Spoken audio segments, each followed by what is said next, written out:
Hi, Brian Lehrer here. Up next, Brian Lehrer Weekend. 3 of our favorite segments from the week packaged together for you to listen to on the weekend. So enjoy, and I'll see you back on the radio Monday at 10 a.m. on WNYC and WNYC.org.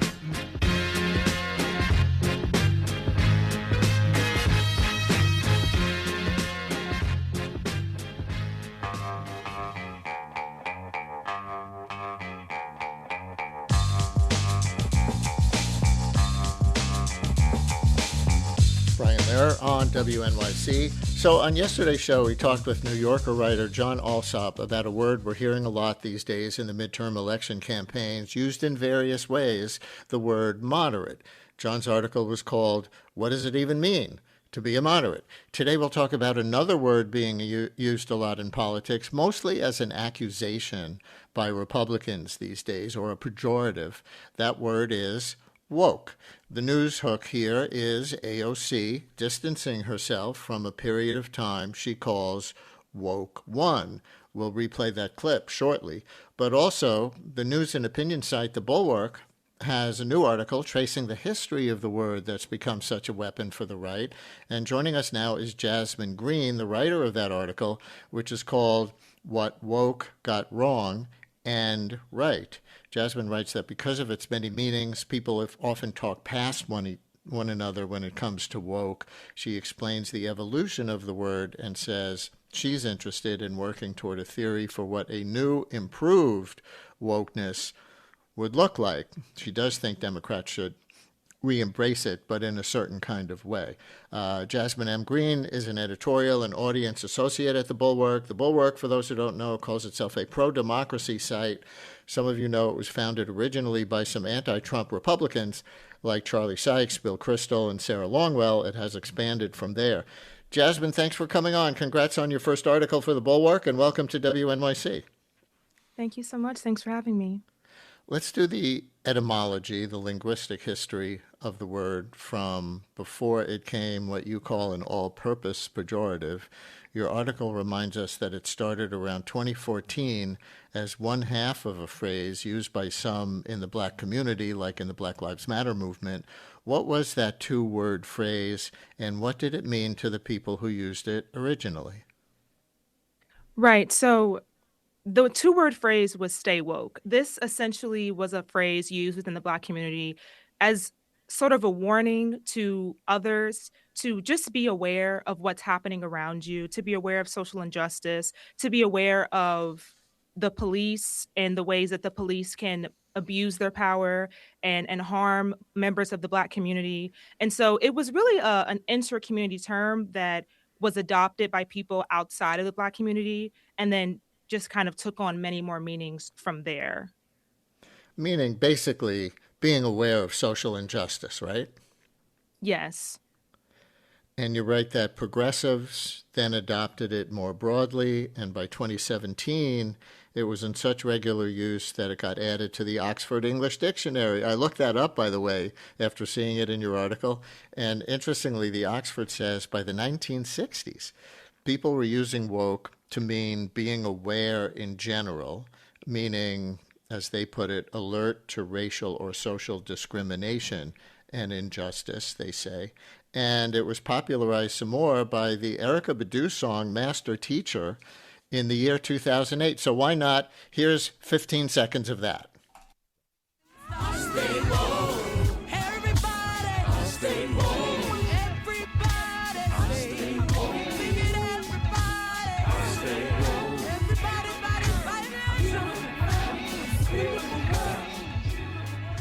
I Stay Woke, A Beautiful World, Dreams, Erykah Badu, 2008. But then you write, woke went off the rails and careened into unpopularity for a swath of Americans. You say a swath of Americans by 2020. Off the rails how? So in 2020, particularly in the summer of 2020, after the murder of George Floyd, woke really blew up, especially on social media, particularly on TikTok. At least that's where in 2020, I was a teenager. That's where I encountered it a lot.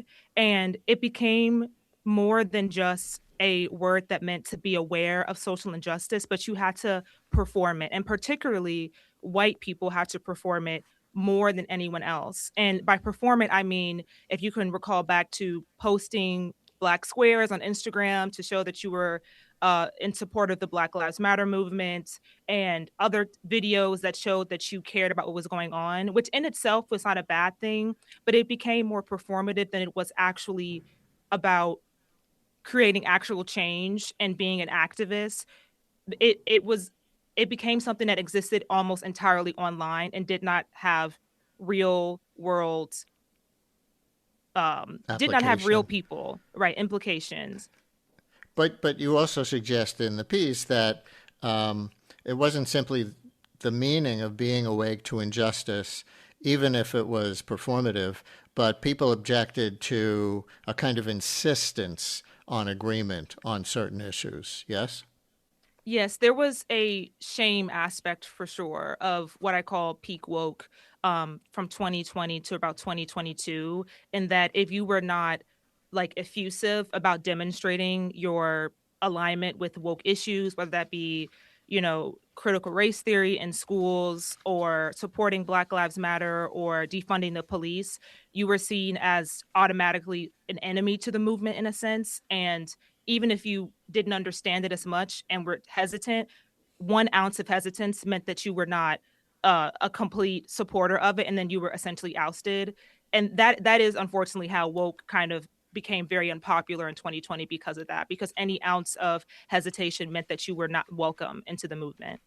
So, listeners, help us describe the evolution of the word woke and the concept of wokeness.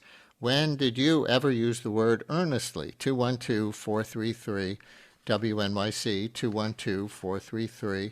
212-433-9692, call or text. What did the word mean to you in an earnest sense? Are you disappointed to see it having become a pejorative? And if you do cringe at the word woke, or you think that wokeness as applied in politics went too far, as apparently AOC does, and we'll get to that clip, tell us why about that. 212-433 WNYC, 212-433-9692, call or text. And finally, as we'll get to with our guest, Jasmine Green from The Bulwark, could there be a new and improved woke or wokeness for 2026 and beyond that leaves behind aspects worth leaving behind, but doesn't throw out the important heart of being awake or woke to social injustice? 212-433 WNYC, 212-433-9692. Your uses and feelings about the word woke or how it's been applied. 212-433-9692 if you want to get in on this. I should say that you do point out that the irony of Trump running so heavily against woke in 2024 is that any actual repressiveness of wokeness was nothing, as you put it, compared to the total obedience Trump demands from Republicans. But it's been effective for them. Do you think, especially around trans issues, you cite the Kamala Harris's for they, them commercials, not for you, or also more broadly than that?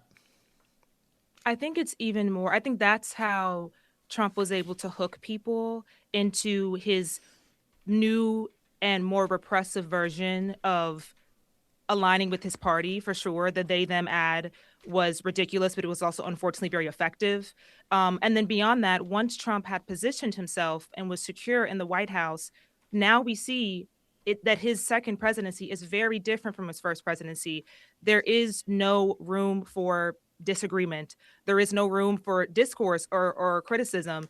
Everyone who is in his party must show complete loyalty to him in all ways. And those that do not are ousted. And we've seen that over and over and over. Or those that step out of line, um, that don't reach his expectations or meet his expectations, are pushed out. And that is far more oppressive and repressive than woke ever was or ever could be. And you're right. Well, actually, let me take a couple of calls because people are coming in here. Let's start with Jim Bay in Harlem. You're on WNYC. Hi, Jim Bay. Hey, Brian. How are you? Hi, guys. How are you guys? Doing all right. Thanks I'm for good. calling. How are you? This word that is being tossed around and renamed and redefined and coded, it's a coded word. It has become It's basically a self-explanatory word, meaning, as you said a few seconds ago, it's being awake, aware of things.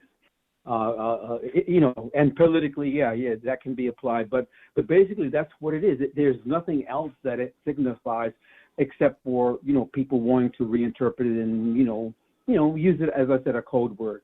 And I don't understand it. It's so, simple to be aware, not to be sleeping. I mean, that's basically, they don't like that, of course. The Republicans, they don't like that. You have to be asleep, like Trump's followers are. I wonder why people don't push back in just the way you're raising and say, what, you want to be asleep to social injustice? Yes, exactly. How simple. But you're also introducing a new idea into this conversation, which is the idea of the word woke as code. Get more explicit on that, Jimbei. Code for what? Okay. For being black? All for right. being trans? I guess I'm trying to be polite. I'm just be like Cher and say what's on your mind. I'm saying that people use it for identifying African Americans. That's the code word of no more wokeness and the whole racial shit. I mean, I'm sorry. The whole racial things that have been identified with that. I'm sorry about my sailor mouth. I'm sorry. And we did have to, listeners, if you heard a gap there, we did have to use our 10-second delay technology because Jimbei accidentally said a word you're not allowed to say on the radio. And Jimbei, I'm going to leave it there. Your points are very clear. And to that use of it being code, you know what I'm thinking of, Jasmine? Pete Hegseth, who talks about, getting rid of the woke military. And what's one of the main things that he's doing? He's firing or refusing to promote women and people of color. Mm-hmm. Yes, I mentioned this in my piece, and I really appreciate this question from Jimbei because I start my piece with the line that the evolution of woke, or something to the effect of the evolution of woke, is as curious a linguistic phenomenon as it is a cultural one, because the original definition of woke has just been like transmorgified over and over and over to the point where most people, Democrats, Republicans, whoever, don't really understand the origin of the word anymore. And so now it has become a catch-all phrase to mean anything associated with women and Black people and gay people and trans people. And that was never its original meaning. We'll get to AOC's clip from ABC on Sunday, distancing herself from the period that she calls woke one, and Jasmine Green from The Bulwark, our guest, with her proposal or a theory for what might kind of be a better version of wokeness for the future. But Barbara in Washington Heights is calling in with a story of maybe how she got victimized by the excesses of woke one. Barbara, you're on WNYC. Hello. Hi, thank you for taking my call. I was a teacher at a very well-known private school in Manhattan, and when I came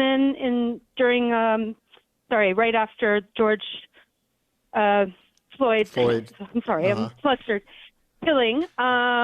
The school intensely. It was one of those like white at blah blah blah. I'm not going to mention the school. Where Black students felt, marginalized.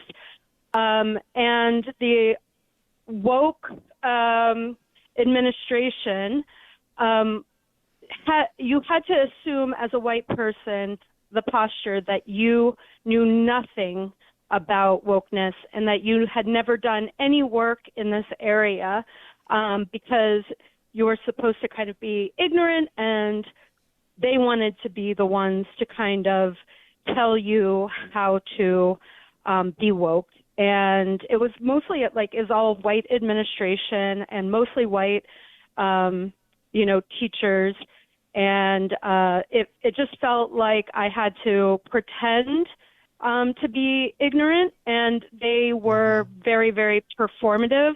And yeah, I guess that's the end of my story. Barbara, thank you very much. And here's a text kind of similar. Let's see, the person wrote, Woke took on a stigma because it started to be used to tell people they were incorrectly liberal, not liberal enough, or in the right way. Compared to the inclusive nature of campaigns like Mamdani's, it doesn't fit the current progressive movement.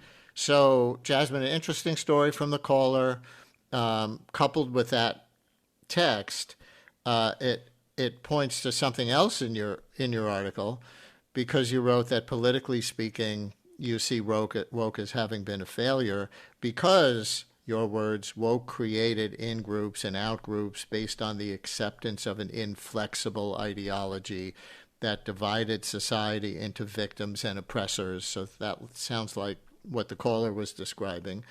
And yet you wrote woke is having a bit of a renaissance. So a renaissance in what way, and does it have anything to do with Zohran Mamdani?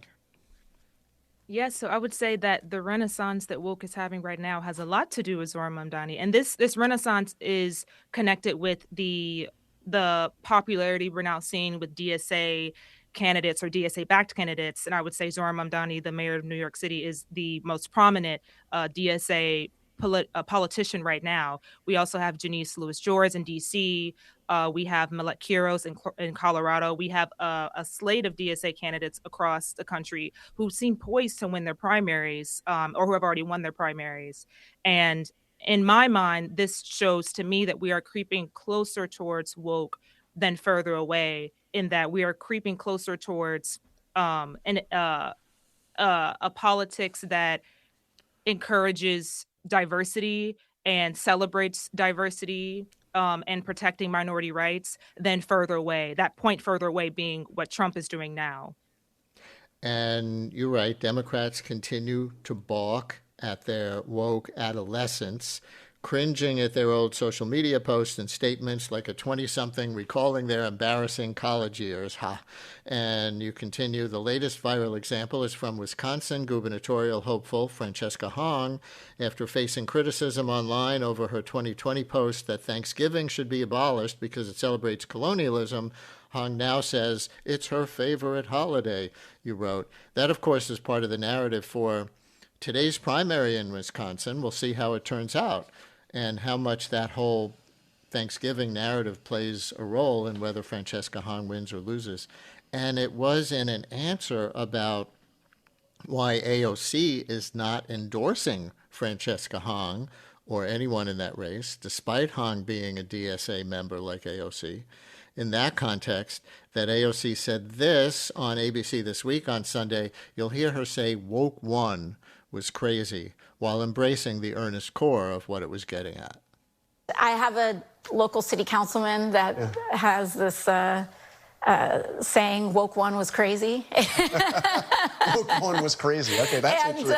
And I think that what's important is that we have to assess what was it? I mean, did the movement go too far with some of those positions? I mean, you briefly supported the idea of defunding the police. Well, I think that during this time, and especially during COVID, there was a huge opening of the Overton window. We were shut down. There was some of the highest unemployment rates that we have seen because of those shutdowns. Yeah. And I think that the doors were really open in trying to entertain any and every policy that was going to get us to a better place. And I actually think that the discussions that were had in that time were quite fruitful. I think that when we talk about crime today, it's fundamentally different than the way that we talked about crime in bringing crime down, right? Mm-hmm. And I think that we all share in the goals of having as low a crime rate as possible. I think that, during lockdown, of course, rhetoric in that time is not rhetoric that we would use today. AOC on ABC with Jonathan Karl on Sunday.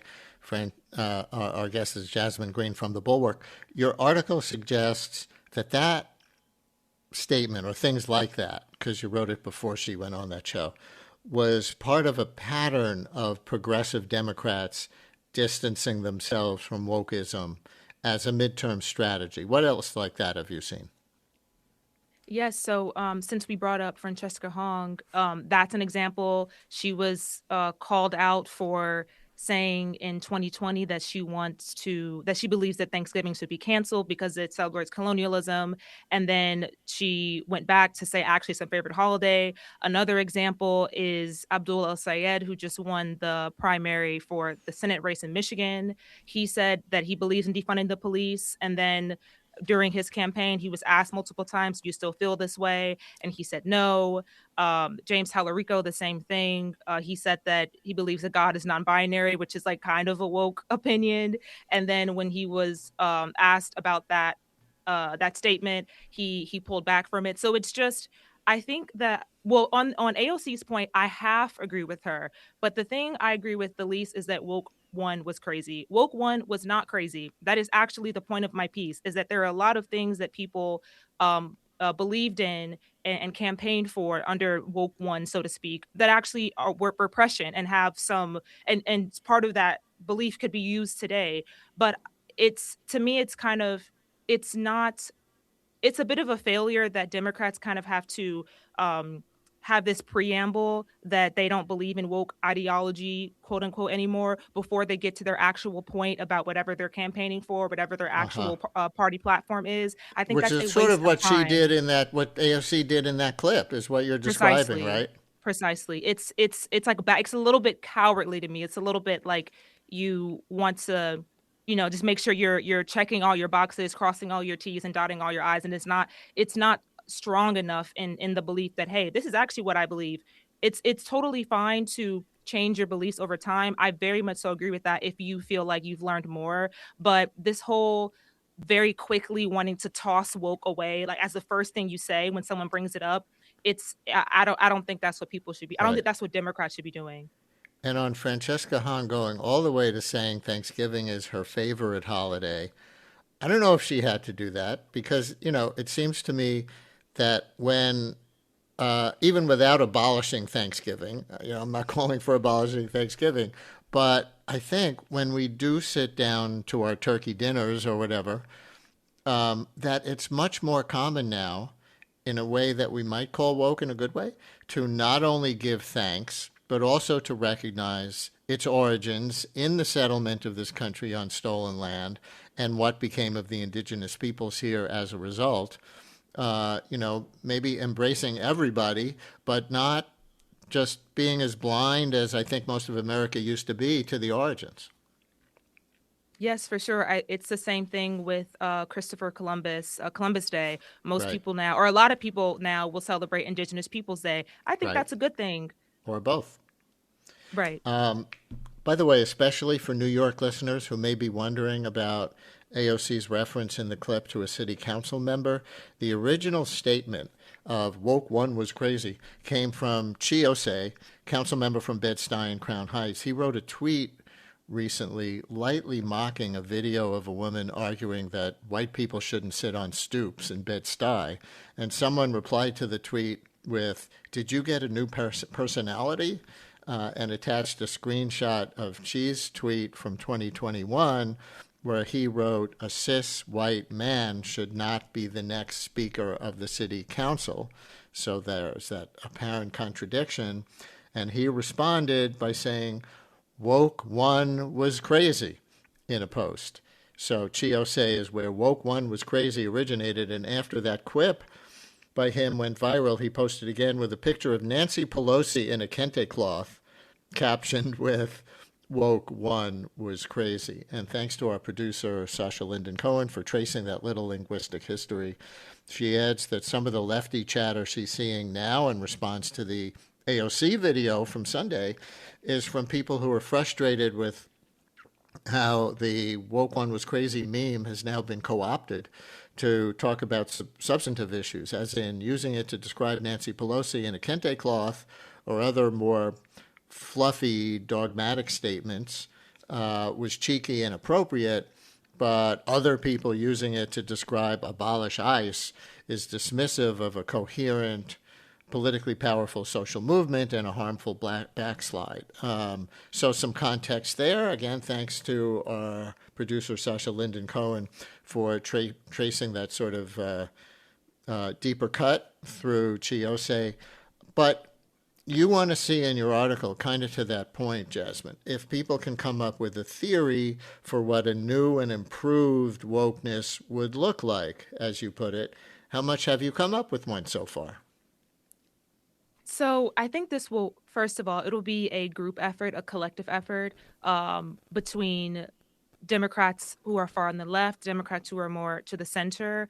But the working theory I have right now is that what Donald Trump is doing in his power right now in the White House, it is not just motivated by greed, a desire to make more money. And I think that is only half of what a new and improved kind of wokeness, doesn't even have to be called woke, should be, because that's the half that that more center left Democrats or the DSA is focusing on, making it very clear that there is a billionaire class that rules this country and that we as working class people should be opposing that. Great. That's only half of the picture, though. The other half is that there are so many things that are happening right now that are not explained by a desire for greed or explained by corruption. They're explained by hatred.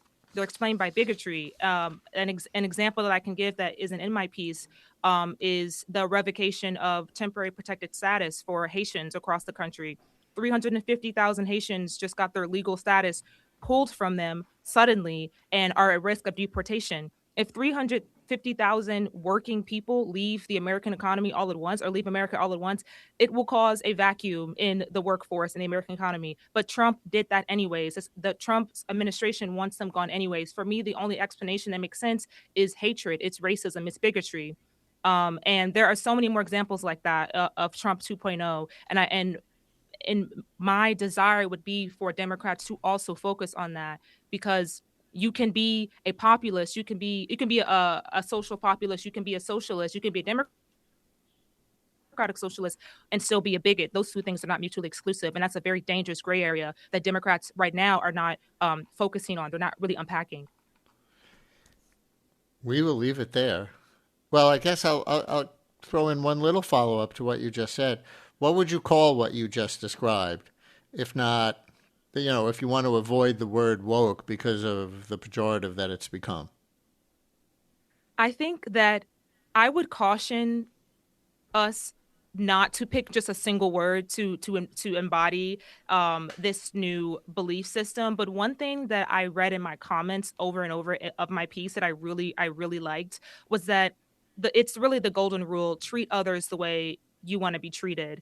Bestow goodness onto others the way you would like goodness bestowed unto yourself. That's really what to motivate all of us moving forward as we think about how to rebuild this country post Trump 2.0, post 2029, when there will be a lot of really difficult conversations for us to have about how we got to this point and how we get away from it, hopefully forever. Jasmine Green is with The Bulwark. Her article on this is called What Woke Got Wrong and Right. Thank you so much for sharing it with us. We really appreciate it. Thank you so much, Brian. This week on the New Yorker Radio Hour, Senator Bernie Sanders on the widespread concerns about AI data centers. They are conservatives, they are progressives, they are moderates. They're saying, what the hell are we doing?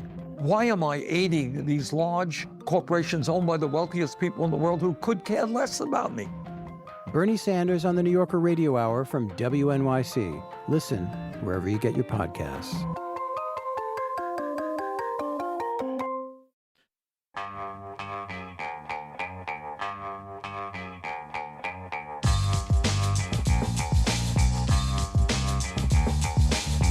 It's the Brian Lehrer Show on WNYC. Good morning, everyone. I want to come back to something President Trump said at a news conference last month that I think hasn't gotten enough attention with all the other headline things going on. Trump said Venezuela, even after Trump's invasion, deposed the strongman Nicolas Maduro, who by all accounts lost his last election but stayed in office anyway. Despite deposing and arresting Maduro, some say abducting, Trump said Venezuela is, quote, not really ready for elections. Here's the clip. It's 1 minute and 20 seconds. You'll hear him start and end answering the reporter's question about when there would be elections, but he changes the subject to mostly talk about oil. As far as the elections in Venezuela, They're not really ready for them yet, but boy, a lot of progress has been made. Delcy's been doing a fantastic job, as you know. The amount of oil coming out of Venezuela right now, even before the big companies, Exxon, all the big companies are looking at it. They're going there. It's very fertile territory. But the amount of money being made by Venezuela now is more than they've ever made before, and we're taking a lot also for our efforts. And the money is being sent, and the oil is being sent to Houston and Louisiana to be refined. And we paid for the war many times over. It's been an amazing fact, and as you say, I'm very popular in Venezuela because we're bringing tremendous economics back to the country. And they were absolutely dying. They were in such trouble. And now Venezuela is becoming extremely successful. They're taking in billions of dollars, selling millions and millions of barrels of oil, and we're getting some, and they're getting some, and everybody's making a lot. And it was dead before we got there. So it's been an incredible relationship. They're not ready yet for the elections, but at some point they will be, and we're going to be standing right on top of it. Not ready yet for elections, but at some point they will be. And then that last little thing he said at the end there also caught my attention, and we're going to be standing right on top of it, meaning the electoral process in Venezuela once it does take place. You'll remember Trump installed Maduro's vice president, Delcy Rodriguez, as Maduro's replacement for now. There's one pretty major elephant in the room, though, or rather in D.C., that's Nobel Peace Prize winner and opposition leader Maria Corina Machado, who claims to be the rightful president of the country after that disputed 2024 race. She won the Nobel Peace Prize for her opposition, and some of you will remember she even dedicated her Peace Prize to Trump himself. And yet, when Trump announced the operation that took Maduro out, he didn't mention Maria Corina Machado by name at all, certainly didn't let her take what most people consider her rightful place as president after that election. He didn't mention democracy at all, but he did talk originally about getting Venezuela's oil flowing, largely for the benefit of the U.S., and as you heard in the clip, that is still his focus. With us now, Stefania Taladrid, a contributing writer at The New Yorker, where she covers Latin America and Latino communities in the United States. Her most recent piece is Maria Corina Machado's Opposition in Exile. Welcome to WNYC. Stephanie, thank you so much for joining us. Thank you so much for having me. It's great to be here. Did Trump's answer to when there would be elections surprise you? No, it didn't. And I think it's worth going back to the first press conference, actually, after Maduro's capture, Brian. You might remember that in that conference, he basically said that the U.S. was going to be running the country. And by the look on the faces of some of the people who were standing by his side, Pete Hegseth, Stephen Miller, and Marco Rubio, you could almost tell that they didn't quite know what that was going to look like, right? And so they decided to work with Delcy Rodriguez, as we know, who was Maduro's vice president. And it's worth noting that the administration had a call with Delcy Rodriguez that morning in which they presented an ultimatum. It was essentially, cooperate with us or we'll go after you, like we did with Maduro. And that is essentially what Delcy has been doing since, right? She decided to cooperate, and which was really a fascinating turn of events for a woman who, for decades, had portrayed herself as a fierce anti-imperialist. So much so that, and this is something that we mentioned in Maria Corina's piece, she earned the nickname of La Tigresa, which means the tigress, right? And so in the months since January 3rd, we've seen Rodriguez welcoming back U.S. diplomats into the country. The embassy, which had been closed since 2019, reopened. And she declares a new political moment in Venezuela. She starts purging Maduro's cabinet, gets rid of a lot of officials who were either direct members of his family or were deeply loyal to him. And more importantly, and this is really a key point, and I'm sure we're going to speak more about this, she makes it clear that she's willing to make some very important concessions on oil. You might remember that the oil industry in the country had been under state control for decades, right? And what we see is under US pressure, Rodriguez is taking a series of actions, including welcoming foreign investment back and granting the Trump administration total control of oil revenues. And that is one of the reasons why the US is in no rush to celebrate elections in the country anytime soon. Is there any reason to think that Maria Corina Machado would have acted any differently? You call her in your article a wealthy conservative in a place where socialism was the national ideology. And as I mentioned in the intro, she won the Nobel Peace Prize for her opposition and then physically gave the Peace Prize to Donald Trump. So is there any reason to think that she would be acting any differently? And Trump could at the same time say he was recognizing the duly elected president of Venezuela. Yeah, that's such a good question. I think the most important point here is that Maria Corina has her own political capital in the country, which is something that neither Delcy nor Trump have, right? And so that makes her a much more unpredictable leader in the eyes of Trump, regardless of whether she's a conservative, regardless of whether she's a capitalist and she is pro-market, right? And more importantly, she is someone who has been fighting for a change in regime in the country and for free and fair elections in Venezuela for decades, right? And Trump knows that Maria Corina has a huge following in the country. She remains the country's most popular politician to this day. And so I think the answer to that question is no, but it's more complicated than that. And it's worth going back to the plan that the administration set out for Venezuela. You might remember that Rubio announced this three-phase plan consisting of stabilization, a phase of stabilization, recovery, and transition. And phase number one essentially entailed preventing a social or political implosion in the aftermath of Maduro's capture, a civil war, if you will, right? The regime had been in place for more than 25 years, and the administration did not want to see that happen under their watch. Now, it seems like, according to the administration, phase one of the plan has been achieved. And we can talk a little more about that, because I think if you were to ask a lot of Venezuelans, they'll tell you that the country has definitely not been stabilized, right?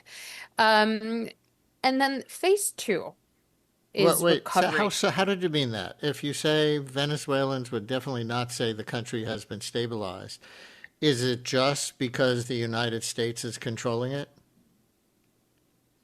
That's what the U.S. would say. But remember, Rodriguez was not democratically elected, right? And she represents an incredibly repressive regime that has destroyed the Venezuelan economy and led to a historic exodus involving a fifth of the population. So since January 3rd, people are realizing, wait a minute, these people are still in power. The regime is essentially intact. Yes, Maduro is gone, but his vice president is running the show. And we've got Trump saying that the U.S. is making millions of dollars off of Venezuelan oil, but Venezuelans have not seen a penny, right? And this so is something that was going to be my next question, to fact check the other part of the Trump clip. So he said the thing that he said about they're not ready for elections, in his opinion, but he said the oil from Venezuela has, quote, paid for the war many times over. That would seem to say it paid the U.S. And he said Venezuela is taking in billions of dollars, selling millions and millions of barrels of oil, and we're getting some, and they're getting some, and everybody's making a lot. How true, how untrue, as far as you could tell? Listen, it's hard to say how much the intervention cost, right? That has not been publicly reported. What we do know is that the US has collected about $13 billion in revenues from Venezuelan oil sales.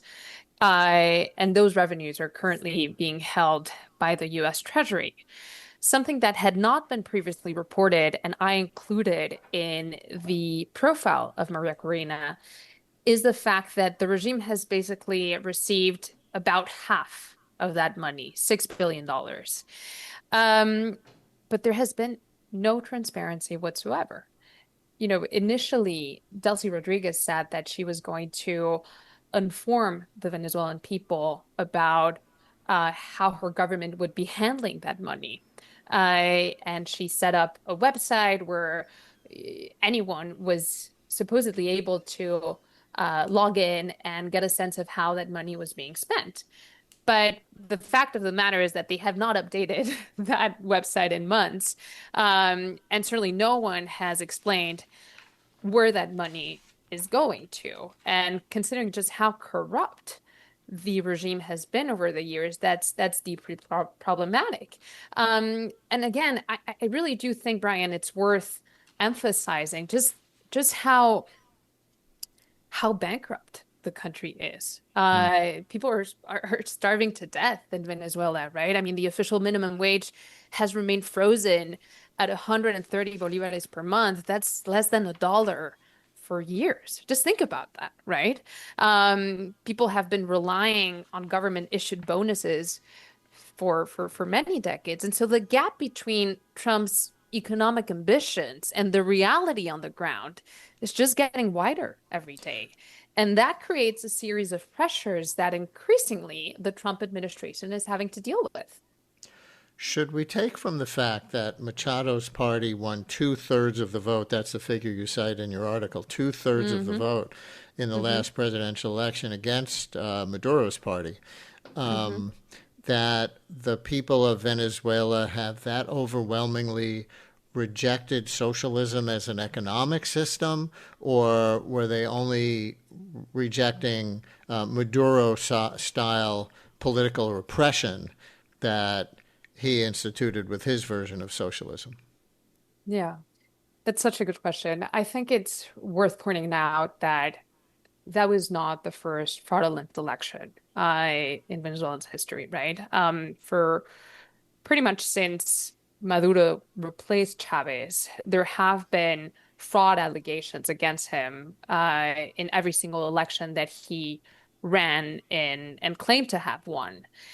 That is, 2024 just turned out to be the first election where the opposition managed to prove the fraud, which was something really remarkable, right? And I think the prevailing sense among not only members of the opposition, but Venezuelans was that they had exhausted pretty much all routes to political change, right?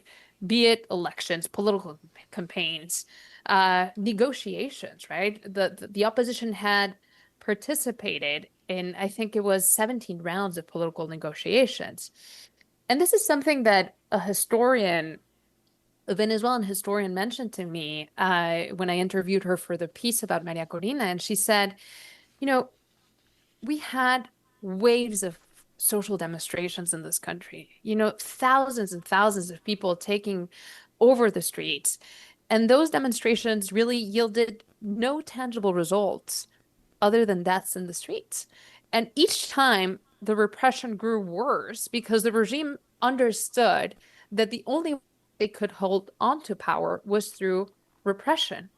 And so that's when Venezuelans came to feel that only a powerful external actor could change the situation.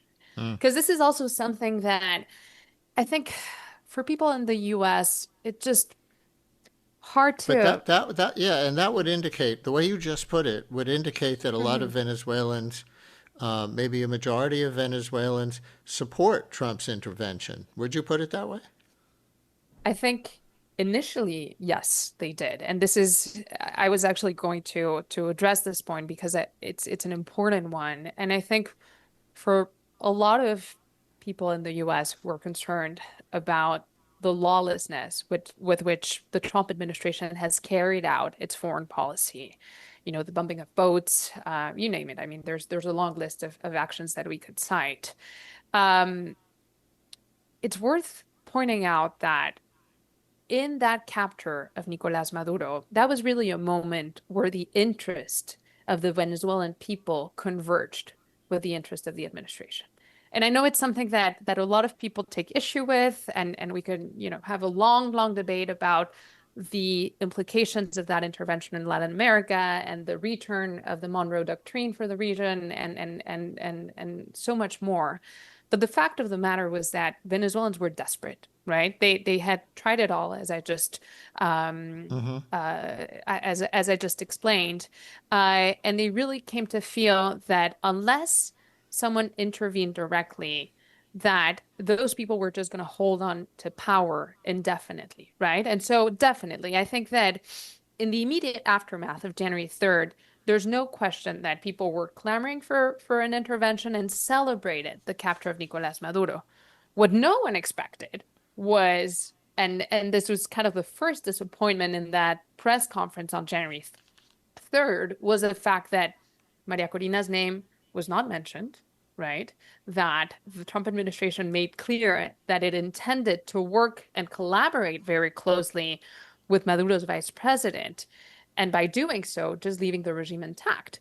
And so, 6 months into the intervention, a lot of people are turning to themselves and saying, what change has the U.S. really brought about in the country? And it's a complicated question. So last thing on Marco Rubio and Cuba also, which I know you're reporting on Venezuela, not so much on Cuba, but as you note, he's got a nickname now, the Viceroy of Venezuela. And there was a New York Times article this weekend about the Trump administration searching for sort of a Cuban Delcy Rodriguez, right, a pliable official there. Some other people wonder, is Marco Rubio, who is, Cuban American and very much opposed to the decades of Castro rule there. What lessons do you think the Trump administration is taking from Venezuela as they look at Cuba? And is Marco Rubio really the viceroy of Venezuela? And we have a minute left. Yeah. So a minute left. Okay. I think we need another hour of conversation, but yes. Yeah, exactly. I think really since January 3rd, that was when Rubio put it very bluntly, and he said, if I lived in Havana and I was in government, I'd be very concerned, right? And so there have been a series of names that have been floated, including Raul Castro's sons and Cuba's interior minister, right? But the comparison between Cuba and Venezuela runs into trouble because Cuba's power structure is far more closed than Venezuela's. It's dominated by military and security services, and Raul Castro's continued influence really complicates things, right? So that makes it tricky. And Trump has said that Cuba will one way or another go, right? And said that the regime is really in its last moments of life. But the real stakes here are, if Washington does find its Cuban Delcy, it's betting on a repeat of Venezuela's quiet U.S. supervised handover. But the search itself could just add more pressure without producing an evident successor. And that really leaves the negotiation or a collapse as the only paths left, if you will. But you're saying, you use the word quiet, meaning you don't expect the kind of military invasion to remove Raul Castro that they staged to remove Nicolás Maduro. It's hard to say, but I don't expect anything to happen before November. I think Trump has his military hands full right at the moment. That's true. Stephanie Taladrid, a contributing writer at The New Yorker, her latest article, Maria Corina Machado's Opposition in Exile. Listeners, when you read it, if you read it, you'll see how they even apparently told Machado that she could go back to help after the earthquake in Venezuela, and then in flight rescinded that permission. So that is another detail that we didn't get to in detail, but that's worth noting. Stephania, thank you so much. Thank you so much, Brian.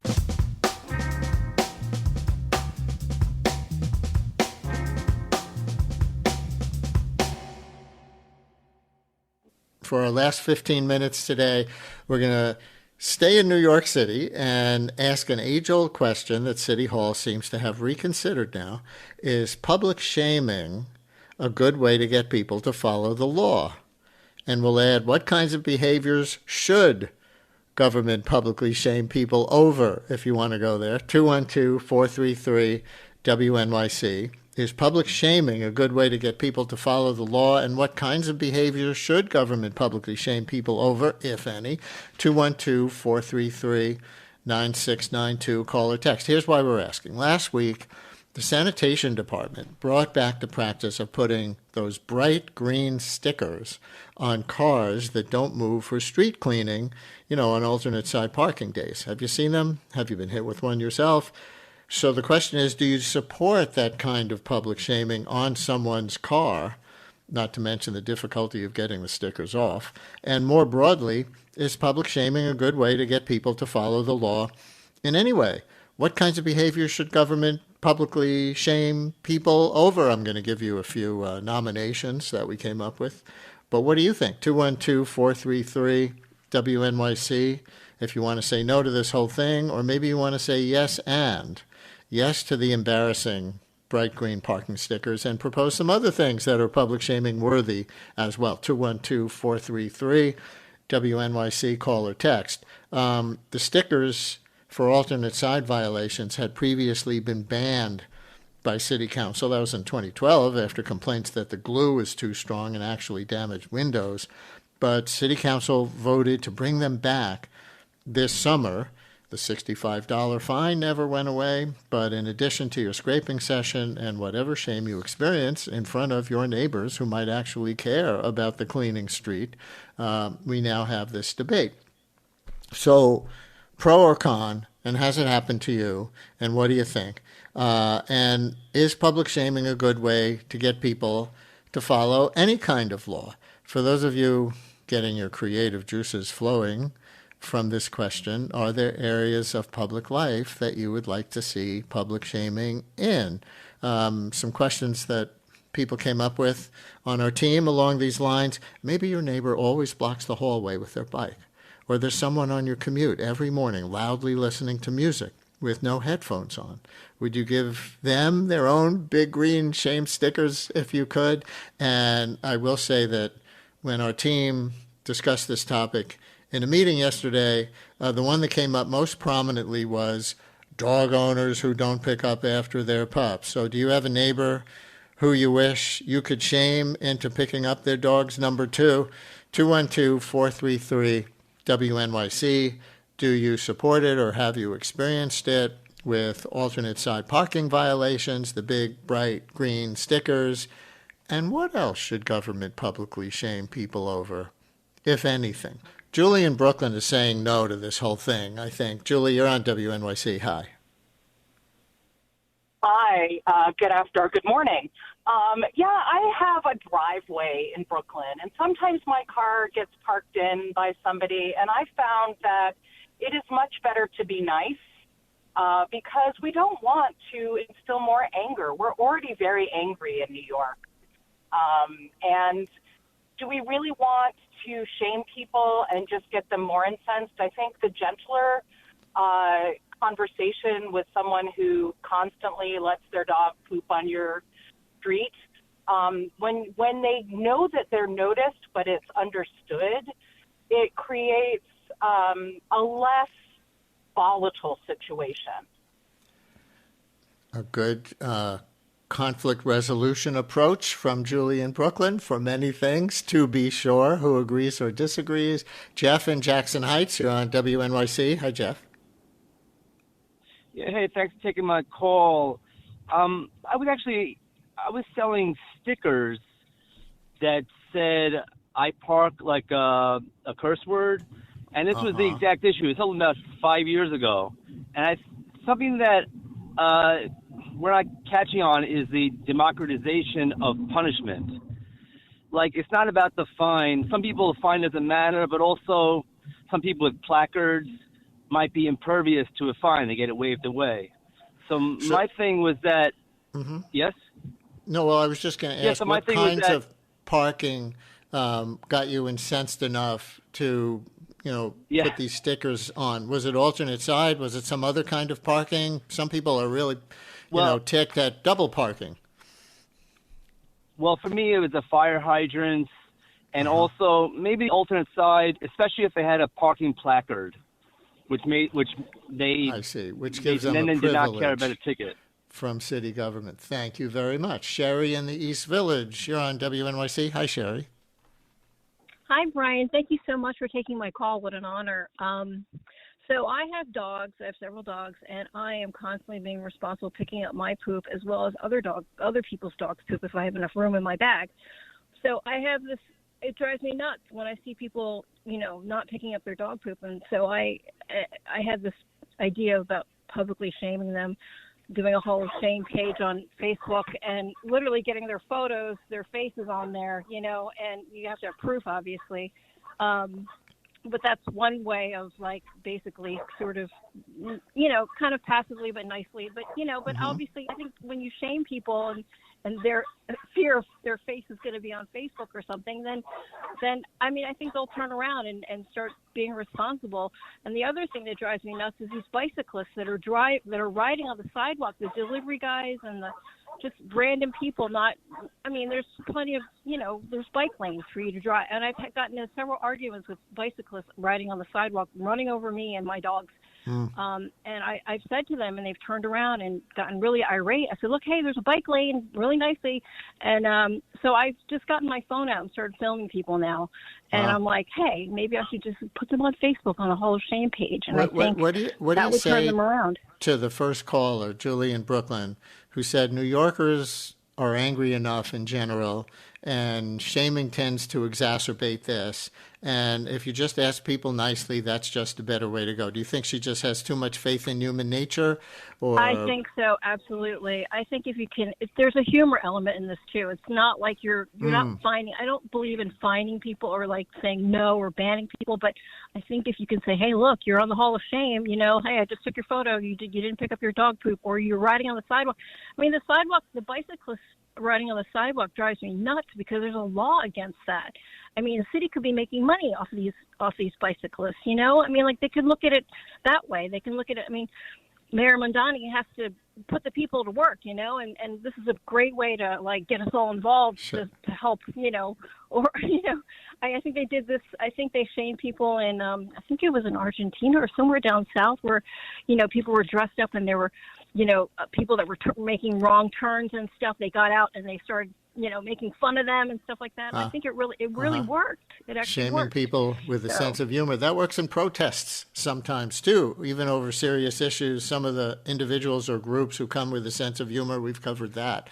Some of the texts that are coming in, I would like to shame people who block bus or bike lanes. I guess that's for parked cars as well.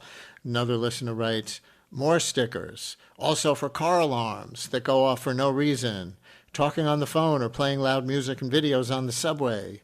Another one, I bigly support public shaming for cars blocking bike lanes. Another one on that one. This is dangerous and selfish behavior that essentially has zero consequences. And another one remembers a very old, before my time, WNYC incident, but I know this to be true. Listener writes, do you remember in 1979, Mayor Koch wanted to broadcast the names of Johns who use prostitutes, on NPR, it was really on WNYC, on the John Hour. Don't think it lasted very long, writes this listener. It's true. That shaming was resisted by the station manager at the time, and there was one episode of the John Hour, as I understand that history, and then they gave it up. But Deborah in Croton-on-Hudson isn't having this. Deborah, you're on WNYC. Thank you for calling in. I'm really not. I love you, and I love calling in. But I think this is a terrible era for public shaming. I mean, I don't really have a better solution other than can't we all get along? But I also feel that for those for whom those who are impervious to what people think are impervious to shame, as the shameless in chief has taught us. So I think it only inflames the shamer, and it doesn't affect the shamee, and I think it just spreads around something that we don't want to be spreading around. That is my strong take. This is the one segment where I thought the shameless one in chief was not going to come up, but relevant comment, Deborah. Thank you very much. Let's see, one or two more. Hank in Fort Lee, you're on WNYC. Hi, Hank. Hey, Brian. Loud exhaust pipes and those LED light bars, deafening and blinding people. Hit them with the stickers. Worse. That's a strongly worded letter. I think handcuffs, Brian. I don't mean to say, but those things are... Handcuffs. Hank, thank you very much. One more. Millie on the Upper West Side is going to put a whole other, I think, political spin on it. But Millie, we've got about 20 seconds for you to do it. Hi. Okay, here I go. Hi, Brian. I think the green stickers are this administration and the DOT's icing on the cake of their war on cars. And it's funny because the war on cars is just the cars of middle and low income people. I live on the West Side, and I know a lot of us on the West Side. The attack on cars. This is perfect. Just to say though that this was passed by City Council, just so you can't say this is just Mamdani. So City Council, Julie Menon as well, because City Council passed this. But I hear you, and that's the last word. Thank you for your calls on the green stickers for alternate side parking violators and other pro and con comments on public shaming.